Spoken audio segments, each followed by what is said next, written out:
Good evening all agent. मैं राकेश कुमार गुप्ता बलिया से। आज हम सीपीसी सिविल प्रोसीजर कोड की बात करेंगे और इसकी सेक्शन 113 की बात करेंगे, आर्डर 46 की बात करेंगे, रेफरेंस की बात करेंगे, इसके संदर्भ क्या कहता है। न्यायालय विधि द्वारा आप बाध्य होते हैं और उन्हें विधि के अनुसार अपना निर्णय देना होता है। विधि चाहे कितनी कठोर क्यों ना हो, न्यायालय उससे परे नहीं जा सकते हैं।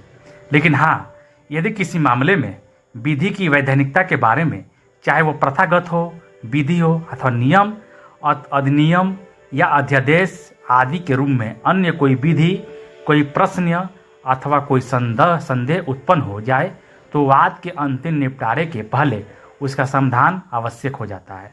और यह भी ठीक है क्योंकि यदि ऐसा नहीं किया जाता है और इससे न्यायिक सिद्धांत के विफल होने की संभावना बढ़ जाती है।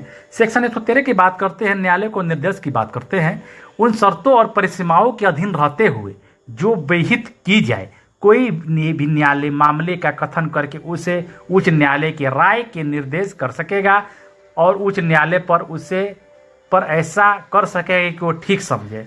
परंतु जहां न्यायालय का समाधान हो जाता है, उसके साथ लंबित मामले में किसी अधिनियम, अध्यादेश या विनिमय अथवा किसी अधिनियम, अध्यादेश या विनिमय में अंतर्विष्ट किसी उपबंध के विधि मान्यता के बारे में ऐसा अंतर्विलित है जिसका अवधारणा उस मामले को निपटाने के लिए आवश्यक है।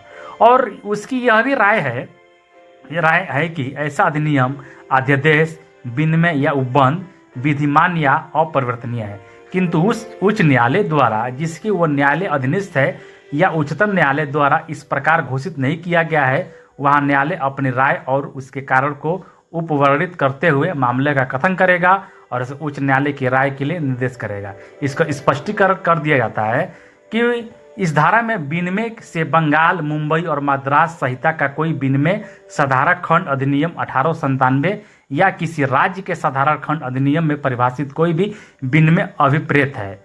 ये निर्देश कब दिया जाता है? संहिता 113 के अनुसार प्रत्येक न्यायालय किसी मामले का कथन करते हुए उसे राय हेतु उच्च न्यायालय को निर्दिष्ट रेफर कर सकता है। ठीक है, जब भी विचारण न्यायालय या समाधान हो जाता है कि उसके समक्ष लंबित किसी मामले में किसी अधिनियम, अध्यादेश या विनिमय अथवा उनमें अंतर्विष्ट किसी उपबंध की मान्यता के संबंध में ऐसा प्रश्न अंतर्गत है जिसका अवधारणा उस मामले के निपटारे के लिए आवश्यक है और वह इस राय का ऐसा अधिनियम, अध्यादेश या विनिमय या उनमें से कोई उपबंध अमान्य, इनवैलिड अथवा अप्रत्याशित है, इम्परेटिव है, किंतु उच्च न्यायालय द्वारा जिसके वह न्यायालय का अधीनस्थ है और उच्चतम न्यायालय द्वारा घोषित नहीं किया जा चुका है, वह अपनी राय और उसके कारणों को वर्णित करते हुए मामलों का कथन करेगा और उच्च न्यायालय की राय के लिए निर्दिष्ट करेगा। ठीक है, जय भारत, जय।